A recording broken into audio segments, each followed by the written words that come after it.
Episode 5 में हम देखते हैं सांगजी पढ़ाई से बचने के लिए भाग रही थी, लेकिन वो जब अच्छे से चेक करती है उसको पता चलता है कि ट्यूटर अभी तक वहाँ पे नहीं आया है। इसीलिए वो कहीं नहीं जाती है और रिलैक्स होकर नीचे आती है। वो यान से कहती है, देख लो तुम्हारा ट्यूटर तो पहले दिन में ही लेट हो गया। क्या तुम चाहते हो ऐसे इंसान मुझे अच्छे से पढ़ा पाएगा? यान तुम मॉम और डैड को बता देना मेरे लिए ट्यूटर ना ढूंढे। मैं न्यू ईयर अच्छे से मनाना चाहती हूँ। न्यू ईयर ख़त्म होने के बाद हम इस बारे में सोचेंगे।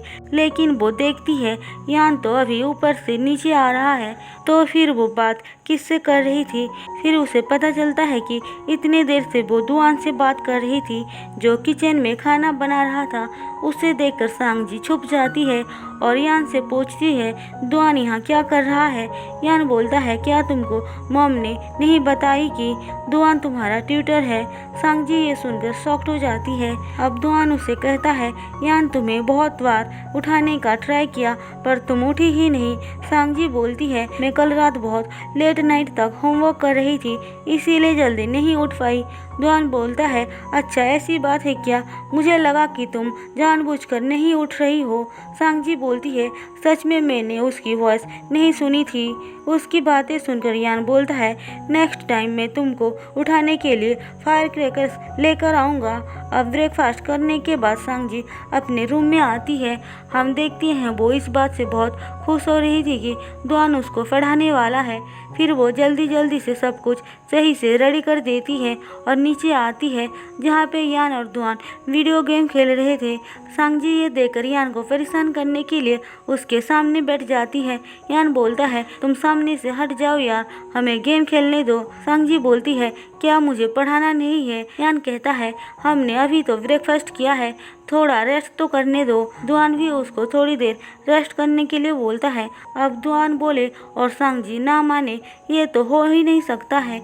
इसलिए वो खुशी खुशी मान जाती है और दुआन के लिए एक वाटरमेलन लेकर आती है। यान वाटरमेलन को देखकर उसका मजाक उड़ाता है क्योंकि वो बहुत ज़्यादा बड़ा था और सांगजी वाटरमेलन को कट करने के लिए एक छोटा सा चाकू लेकर आई थी।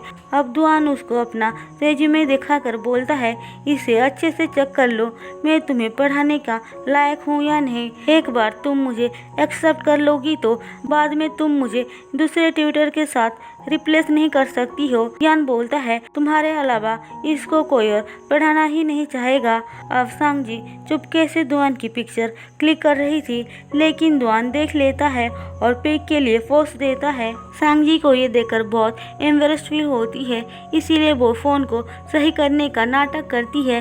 यान पूछता है, तुम उसके पिक क्यों ले रही थी? क्या वो मेरे जितना हैंडसम है इसीलिए, या फिर तुम मॉम डैड को ये दिखाना चाहती थी कि हम दोनों गेम खेल रहे थे? सांगजी बोलती है, ऐसा कुछ नहीं है, मैं तो अपने क्लासमेट को दिखाना चाहती थी जो बोल रही थी मेरा भाई बहुत हैंडसम है, पर तुम तो हैंडसम ही नहीं हो, तो मुझे दुआन का पिक दिखाना पड़ेगा। ऐसा बोलकर वह वहाँ से भाग जाती है और बेचारा यान उस पे चिल्लाते रह जाता है। अब सांगजी अंदर आकर दुआन के पिक देख रही थी, तभी वहाँ दुआन आकर बोलता है, मुझे भी तो दिखाओ मैं कैसा लग रहा हूँ। अगर पिक्चर अच्छे से नहीं आया है तो तुम दूसरा क्लिक कर लेना, ताकि तुम अपने क्लासमेट को दिखा पाओ कि तुम्हारा भाई कितना हैंडसम है।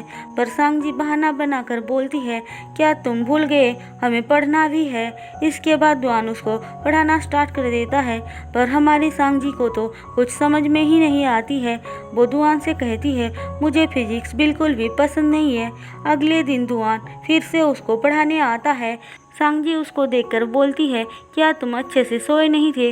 दुआन बताता है कि वो कल रात बहुत देर तक काम कर रहा था। सांगजी ये सुनकर बोलती है, तुम थोड़ी देर के लिए यहीं पे रेस्ट कर लो, तब तक मैं अपना होमवर्क करती हूँ। वो पूरे होने के बाद मैं तुमको उठा दूंगी। दुआन बहुत ही ज़्यादा थक गया था, इसीलिए मान जाता है।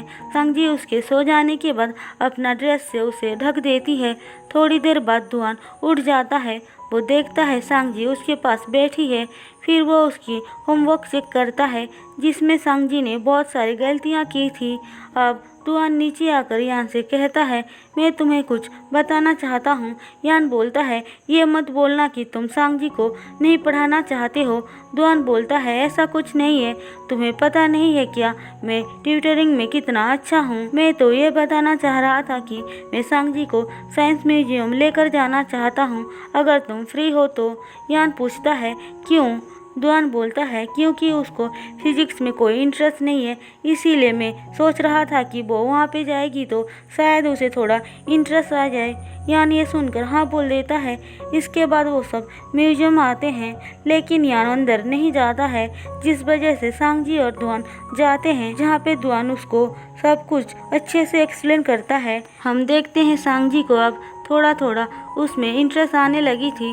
वो दुआन से कहती है, मुझे लग रहा है कि तुम भी बचपन में मेरे जैसे ही थे। दुआन बोलता है, तुम्हें ऐसा क्यों लग रहा है?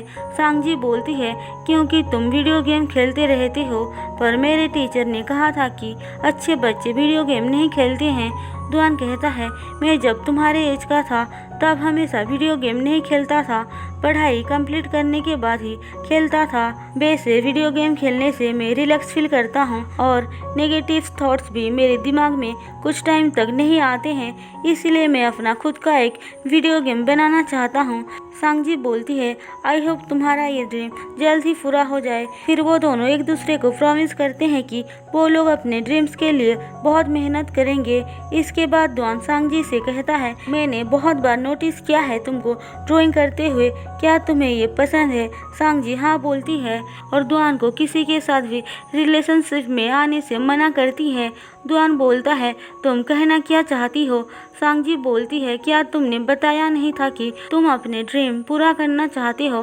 अगर तुम रिलेशनशिप में आ जाओगे तो भटक जाओगे। दुआन कहता है, मैंने ऑलमोस्ट अपना यूनिवर्सिटी की स्टडी पूरा कर लिया है, क्या मुझे अब भी इन सब चीज़ों का ध्यान रखना चाहिए? क्या तुमने यान से भी ये बात पूछी थी? सांगजी बोलती है, मैंने उसको मना किया था पर उसने बोला तुम मुझसे दूर हो जाओ लिटिल डीमन। दुआन उसकी बातें सुनकर हंसता है। सांगजी बोलती है, मैं तो इसीलिए मना कर रही हूँ क्योंकि मेरे एक क्लासमेट का भाई की एक गर्लफ्रेंड थी जो मेरे क्लासमेट के साथ अच्छे से बिहेव नहीं करती थी। मुझे डर है अगर तुम्हारी गर्लफ्रेंड होगी तो तुम मुझे पहले जैसे ट्रीट नहीं करोगी। दुआन बोलता है, तुम ऐसा क्यों सोच रही हो? वैसे भी अगर तुम मुझे कुछ सालों तक नहीं देखोगी तो मेरे बारे में सब कुछ भूल जाओगी।